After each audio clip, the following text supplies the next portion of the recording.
नमस्कार, मी धीरज कोळे. इंजिनियर धीरज म्हणून आपला अकाउंट आहे. तुम्ही बघितलं असशीला.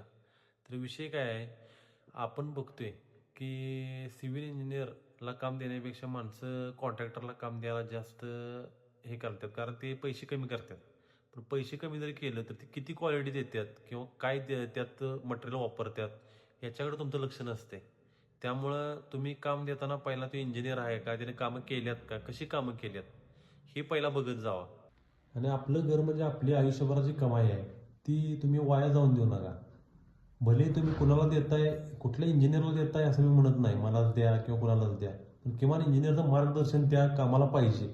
जर ते नसेल तर मग आपण घर बांधून उपयोग काय? त्या घरात आपण किमान एक 25 ते 30 वर्ष राहून ह्यासाठी तुम्ही घर बांधा. फक्त कमी पैशात मिळते, हे कॉन्ट्रॅक्टर करतोय, ह्यानं कामं केल्या, तो सेंटरिंगवाला पण आता कामं घेते. तुम्ही विचार करा, जर सेंटरिंगवाल्याने कामं घेत असते तर मग इंजिनियर आम्ही करून काय उपयोग आहे? सगळ्यांनी सेंटरिंगचंच काम केलं असतं ना. त्यामुळे विचार करा आणि मगच कामं द्या. चला, बाय.